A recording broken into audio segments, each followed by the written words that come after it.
fui para a Constituinte como o terceiro deputado mais votado do Brasil. Por quê? Porque na campanha eu defendia a micro e a pequena empresa.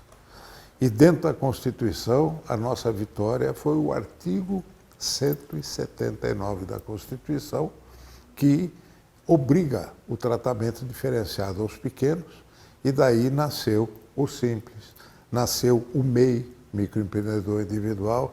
Então, esse é um legado que eu gostaria de lembrar, porque essa foi a marca e o meu compromisso de campanha. É o capítulo da ordem econômica.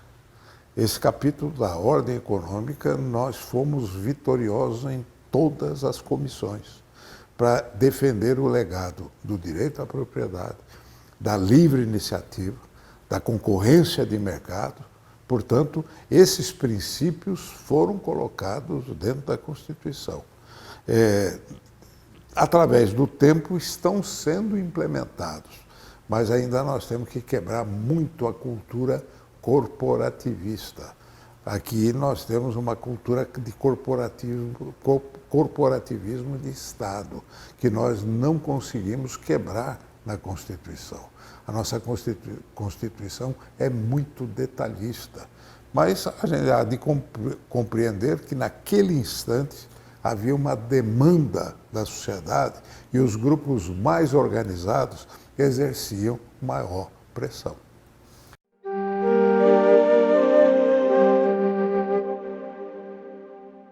No Brasil, o Estado nasceu antes que a nação. A nação até hoje está pedindo passagem, mas você tem um Estado monolítico, centralizador, que não é um Estado, embora se discutiu muito isso na Constituinte, mas nós tivemos um sistema arrecadatório altamente concentrado na cúpula e altamente intermediado na volta desse recurso para a base, para os estados e para os municípios. Portanto, o corporativismo de Estado esteve presente. São aqueles que compõem a estrutura do Estado. Fica bem claro que no Brasil nós abolimos a monarquia, mas mantivemos uma corte. Você tem uma corte com vários privilégios, né, que foram mantidos dentro do processo constitucional. Principalmente, quando eu falo de corte, é judiciário, é o próprio legislativo e o executivo. Dá para mudar isso? É uma luta constante. Uma das coisas que pode e que não está proibido, mas nós temos que lutar, é a busca do voto distrital. O voto distrital no Brasil, ele inverteria este processo, porque você dá força para a base. As pessoas moram em cada município. Então, se você faz uma regionalização do voto, nós vamos ter uma representação muito mais autêntica.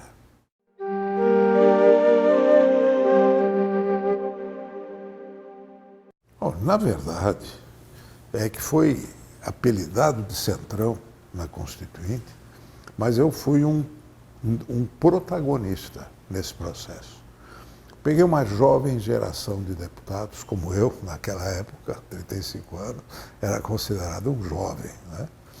Com vários jovens que haviam dentro da Constituinte, e nós percebemos que havia um movimento para uma Constituinte à esquerda, através da Comissão de Sistematização. Lá estavam todas as grandes figuras do pensamento de esquerda, da social-democracia, né, que queriam escrever uma Constituição que imporia ao plenário ter maioria para derrubar o que eles escreviam. E nós percebemos que aí havia uma inconstitucionalidade do regimento da Constituição. Então, nós pegamos uma consulta informal no Supremo, levamos até o doutor Ulisses, e o doutor Ulisses falou, de fato, nós temos que ter uma outra alternativa à Comissão de Sistematização. E aí nós escolhemos 289 assinaturas para ter o direito de ter um outro bloco escrevendo uma Constituição, como foi a Comissão de Sistematização. E devolvemos ao plenário o poder de decisão. Você não tinha que ter maioria para derrubar um projeto, você tinha que ter maioria para construir um projeto. Foi assim que nasceu o denominado Centrão, carimbado pela esquerda, porque ela se sentiu derrotada.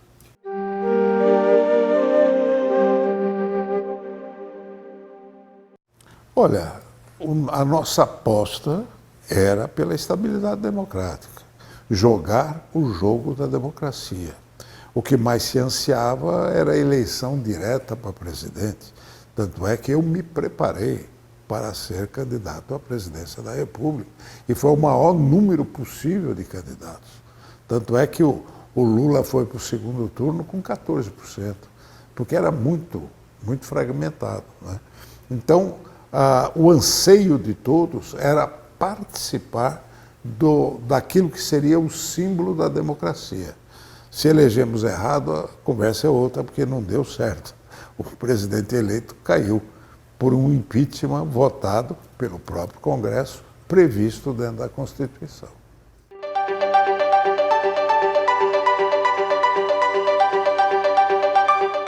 A expectativa da sociedade brasileira era muito grande. Nós estávamos saindo de uma ditadura militar praticamente. Então, quer dizer, essa Constituição é a esperança do povo brasileiro de uma transformação definitiva no país. E nós, constituintes, tínhamos essa responsabilidade que, no comando do deputado Ulisses Guimarães, esse grande comandante que carregou realmente a Constituição, a Constituinte nas costas, vamos dizer assim, no popular, e nós parlamentares, seguindo essa orientação, nós conseguimos trazer de volta para a sociedade o que eles estavam esperando da gente. Aqui nós vivíamos 24 horas. Nós entrávamos aqui praticamente 7 horas da manhã e saímos 5, 6 horas do outro dia. Então era quase 24 horas dentro desse plenário, com todas as duas casas reunidas, o Senado e a Câmara, para votarmos. Então é uma Constituição, essa Constituição chamada Constituição Cidadã. Aí sim, o verdadeiro desenvolvimento, o verdadeiro ganho para a sociedade. Ela é realmente uma Constituição cidadã. Ganhou nas áreas do trabalhista, na área da educação, na área da saúde, na área social. É uma Constituição voltada para o povo brasileiro, com a participação efetiva da sociedade. Aqui nessa casa andava lotada. Olha, gente, até os jovens. Eu tinha apenas 23 para 24 anos. Eu talvez fosse um dos 4 mais jovens da Constituinte. Nós apresentamos e tivemos a felicidade de apresentar a emenda do voto de 16 anos. Eu e o deputado Zanetti, do Rio Grande do Sul, um grande colega, um grande amigo, apresentamos juntos essa emenda. Eu era um dos mais jovens. Houve briga, houve discussões com aquelas pessoas, com aqueles amigos, com aqueles colegas mais conservadores, vamos dizer assim, um pouquinho mais, com a idade mais avançada do que a minha, não aceitava, achava perigoso nós darmos essa possibilidade ao jovem de 16 anos votar.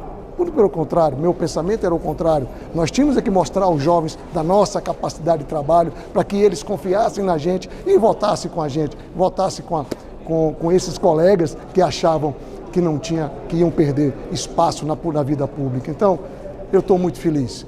Estou entre os 4 constituintes hoje, 2023, só 4 constituintes estão hoje em atividade aqui no Congresso Nacional. Isso me honra muito e agradeço o meu Deus. Essa é a minha impressão, uma Constituição cidadã, uma Constituição do povo brasileiro. Eu acho que, em primeiro lugar, nós do Legislativo temos que fazer a nossa parte. Regulamentar as leis, fazer o que o Legislativo tem que fazer o que o povo nos pediu para fazer aqui dentro dessa casa. Nós não podemos culpar A ou B, se o Judiciário está legislando, se o Executivo quer mandar mais, se a Constituição ela é parlamentarista, não é presidencialista, isso não. O que nós temos que fazer, nós parlamentares, os 513 com mais os 81 senadores, temos que dar satisfação à sociedade, fazer a nossa parte, legislar, regulamentar as leis. Nós não precisamos de leis novas, precisamos dessa Constituição e regulamentar as leis que estão na Constituição para ser regulamentada. Aí sim, o Judiciário que eu defendo com muita tranquilidade, sou fã número 1 do STF. Acho que eles fazem um trabalho muito bom e um trabalho muito guardião da Constituição Federal. E eles são verdadeiros guardiões da Constituição Federal. Mas o que nós temos que fazer do Legislativo é legislar, regulamentar as leis para que o Judiciário possa seguir.